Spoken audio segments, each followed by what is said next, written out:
Hey guys, welcome back to the channel. Today I am really excited to finally get a chance to sit down and film my full review and walkthrough of the Hedgewitch Tarot. I am really sorry to the viewer who requested this video. I have tried to film this video already 2 times before and both times just didn't work out. So I'm finally back again today. I'm going to try to take another stab at it. We'll see how this goes. I'm hoping, you know, 3rd time's a charm is what I'm hoping happens today. So I don't want to just walk you through the entire deck, the artwork, but I also want to do a comparison of the old cardstock and the new cardstock. And I want to show you the differences in the boxes as well as the guidebooks, because Llewellyn has changed their cardstock and their box size as well as their guidebook size. So before we get into the actual meat and potatoes of the video, I just want to say join me in a beverage. This could be a longer video. I'm not too sure how long this is gonna take. And as well as the Hedgewitch Tarot was sent to me for review by Llewellyn. So thanks again, Llewellyn, for sending this deck my way. Now let's get straight into the video. So first and foremost, I want to show you the difference in the box sizes. So this is the Witch Sister Tarot. This is the old Llewellyn size, and this is the new size. So you can see there's quite a difference. The box that the Hedgewitch Tarot came in is much smaller now.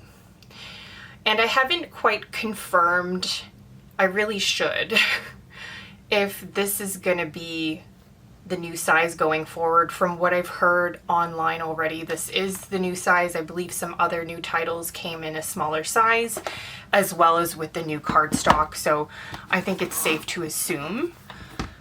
So you can see the different sizes there, and now I'm gonna show you the difference in the guidebooks and the insides of the box. So here's the Witch Sister Tarot, and there is the Hedgewitch Tarot. So you can see they still look the same when it comes to the inside of the box. They still open the same way. They're a magnetic enclosure. And this one's just matte and this one is shiny. It's like a glossy finish. But they both still have the ribbons to easily take out your cards, and they have the inserts that keep your cards nice and safe and keep them from moving around, bouncing around in the boxes. So let's go over the guidebook size. You can see it's quite different now, as they do fit so neatly in the box. So, being honest with you, I'm way more likely to keep the smaller size box. To be honest, I only have the Witch Sister Tarot and the Darkwood Tarot. I usually get rid of these larger boxes because they just take up too much space in my collection. So personally, I like the new size. It takes up a lot less space in my collection now. And you can see the difference in the cards.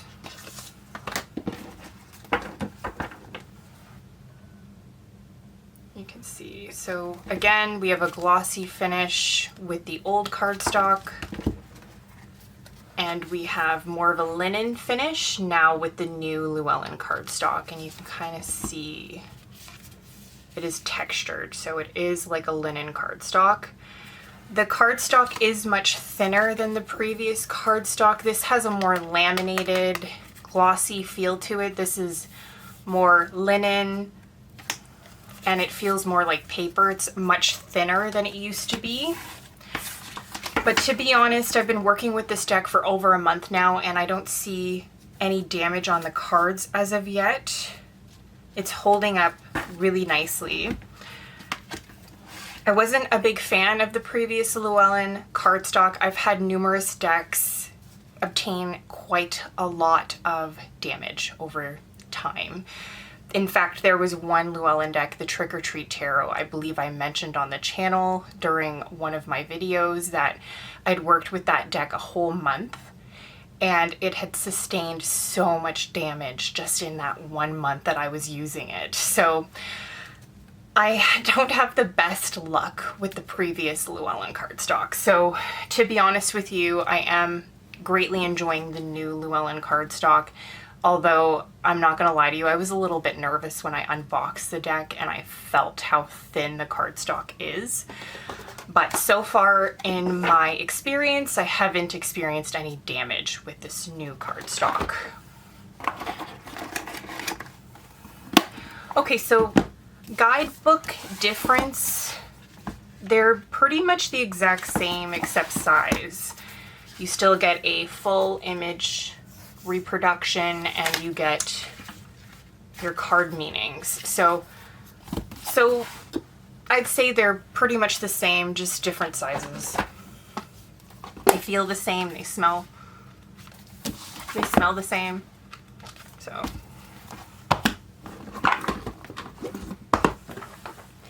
okay, now let's get into the actual review. So the back of the box says, "Ride the hedge and lift the veil to divine your answers. Hedgewitchery and tarot both function as bridges between the physical and spiritual worlds. Now these complementary forces combine into an exquisite deck that guides you through different realms of existence.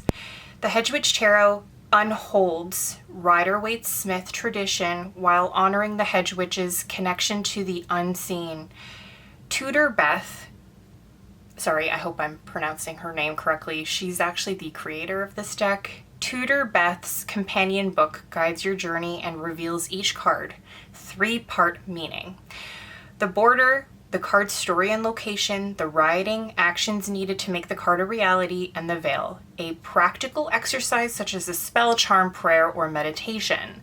Layered with nature-based and seasonal imagery, this deck helps unlock the magic and power within you." The inside of the box says, "Magic and power come from within." The box is a gorgeous blue. The inside is like I'd call that like a muted sage. And with your deck, you get a little advertisement for the Witch's Garden Tarot. You get information about your authors, so Tudor Beth, as well as the artist who's Angela. And then now, I'm not too sure if Llewellyn is going to be including this in every single Llewellyn purchase, every single, I should say, card deck that is a recent production of theirs. But my Hedgewitch Tarot came with this little card holder. So this is it's great to hold your card a day if you do daily draws. And you don't have a card holder. Now it looks like you could potentially get one. So I didn't put my deck back in order. I hope that's okay with you guys. So here is our first image.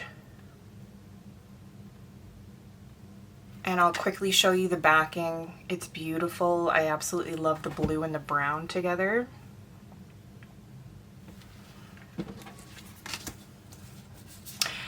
To me, this deck has very fall colors. It's very autumnal. It's very equinox too in its energy. The red and the blues particularly pop to me in this deck.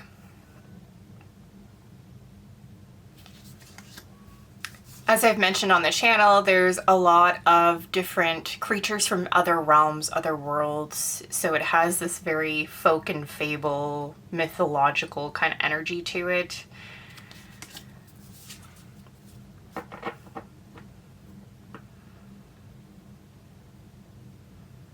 I find the imagery very beautiful, it's captivating, and it transports you into another world or realm.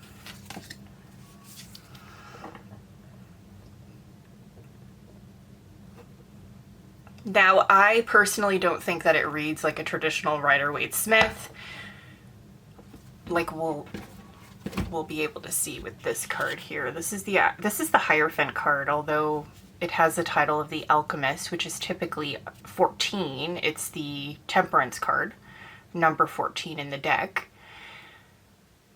If you know anything about life paths, then you would know Temperance, which is the number 14 in the deck.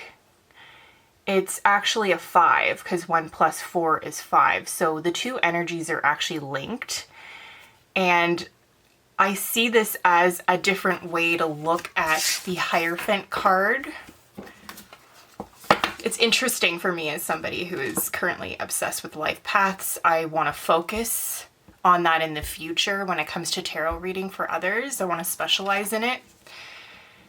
And it's a great passion of mine, so I really enjoy that they have something like that. And even when you read the guidebook, it has an explanation for how you can kind of merge the two energies together, or how they should be merged together with respects to how the energy unfolds, I guess, with that life path number. So the colors, again, I find it's very autumn equinox, and I would apply it to like late summer all the way through till fall, seasonally, and very equinox. It has a very strong connection to the other side. I understand that tarot and oracle, or I should say all divinatory practices, obviously they connect you to the other side, but this one's almost amplified. I've expressed on the channel already that I think it's because of all the different creatures that are depicted throughout the deck. I feel like it gives you almost like a connection to the other side more than other realms. It does have this very liminal energy to it. I would call it equinox energy because it does feel very seasonal. It's very nature focused. There's also a lot of birch trees depicted in this deck, which I love.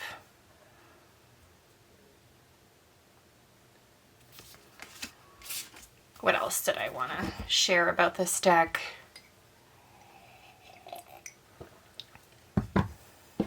I can see myself using it during the Sabbats of Lammas or Lunasa, Mabon, as well as Samhain, and of course on the equinoxes, both the autumn and the spring equinoxes.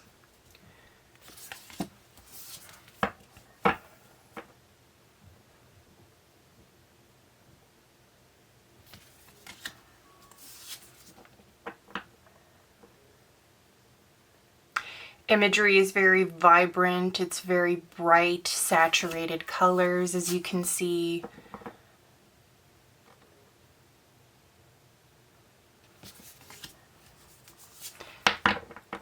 The guidebook is pretty easy to read. You get keywords.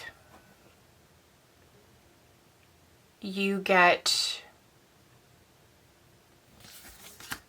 a paragraph that describes the artwork and what you're seeing, as well as a divinatory message and something called the veil, which is typically a ritual or a spell, and some of them include different herbs that you can include into your practice and their uses. So this is a really powerful deck if you want to work with plants or herbs in your practice.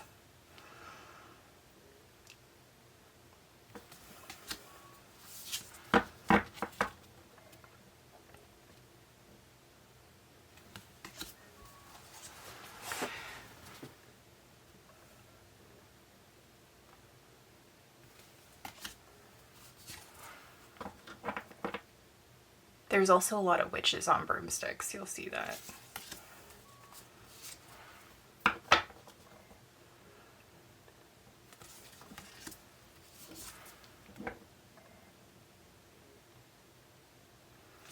But yeah, as you can see, it is stunning, stunning deck. Now, I think because this deck has such a strong connection to the other side, I find it very adept at connecting to the spirit world, to the beloved dead.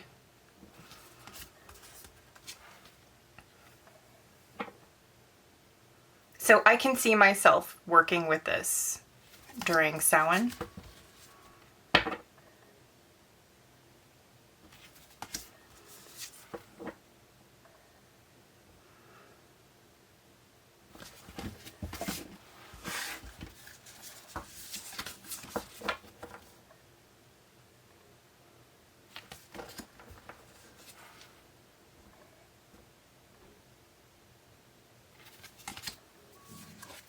Here's our Hanged Man.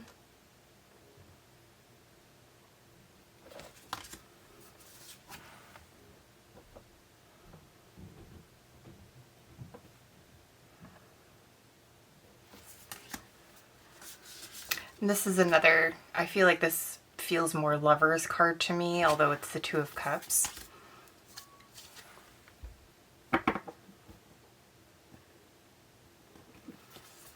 Great representation of the Nine of Swords.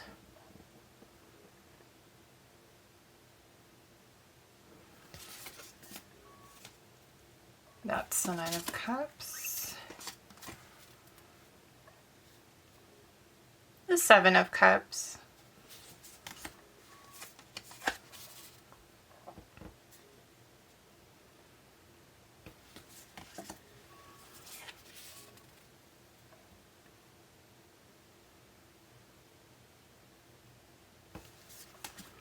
The Prince of Wands is of course beautiful with that Phoenix. I'm hoping that all the imagery is getting captured by the camera. I've been having a lot of difficulty with this camera focusing lately.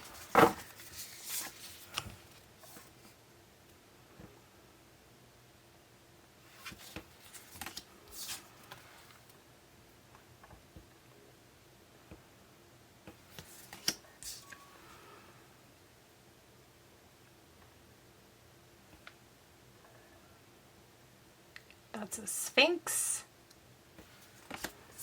and the King of Swords.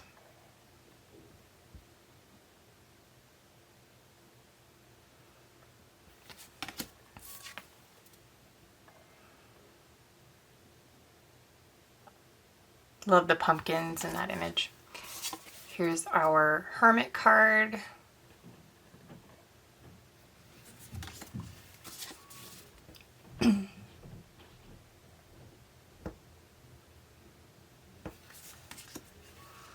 Some vultures in the Three of Swords. That's beautiful.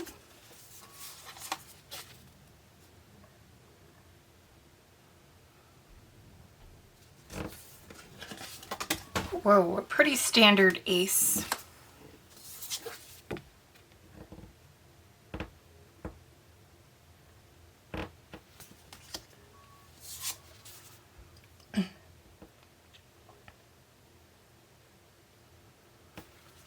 Here's a very Yule looking Ace of Pentacles.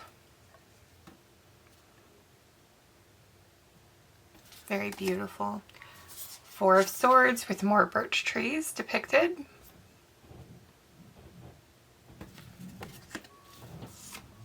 Here is our Star card. Probably one of my favorite cards in the deck is the Moon card. Look how beautiful that depiction is.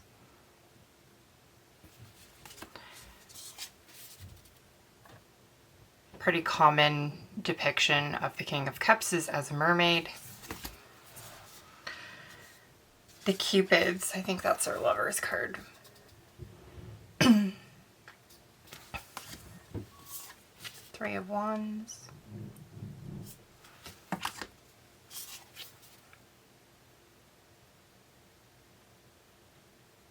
Pretty standard Empress card there. Three of Pentacles.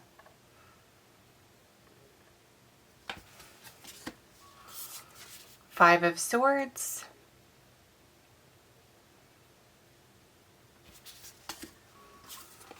the Seven of Swords. Interesting on a broomstick. I haven't pulled that card yet for my daily draws. I might set that aside and we can take a look at what that says in the guidebook as to why they chose a witch on a broomstick.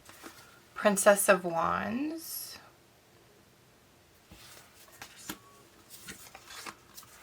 Queen of Cups.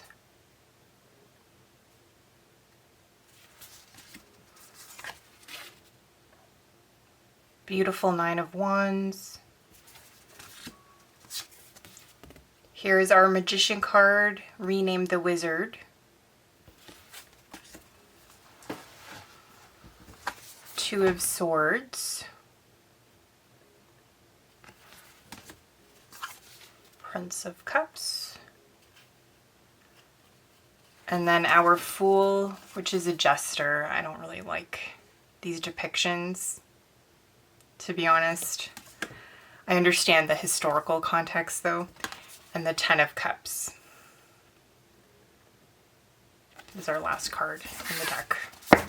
Hey guys, I was just editing the video and I realized that I actually forgot 3 cards out on my altar. They were part of a daily draw.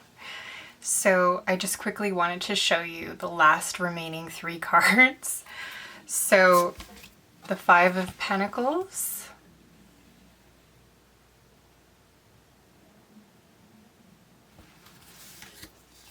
Temperance,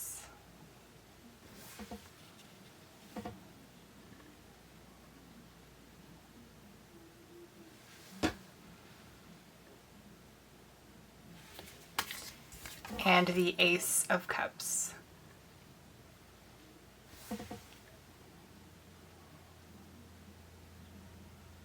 So I'm gonna find the Seven of Swords in the guidebook and we're gonna read together why they chose this image. And it also gives you the chance to see how the guidebook works. Seven of Swords, opposition, reversed, confession, remorse, 1 card answer, no.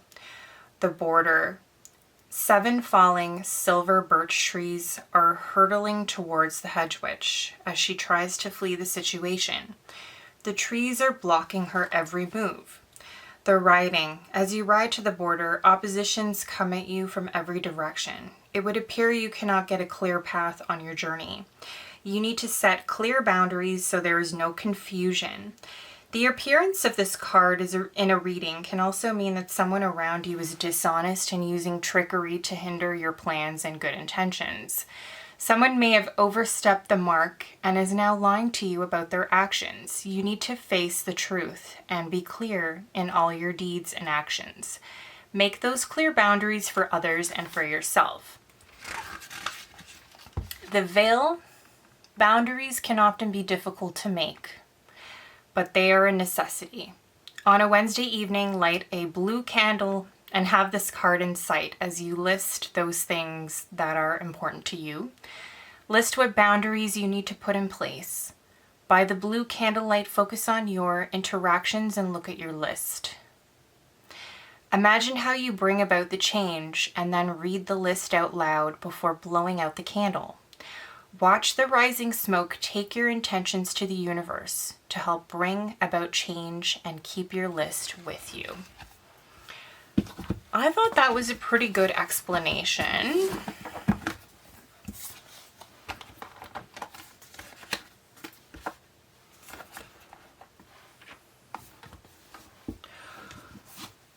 But this pretty much concludes the video. This is a very lovely deck. I've been really enjoying working with it.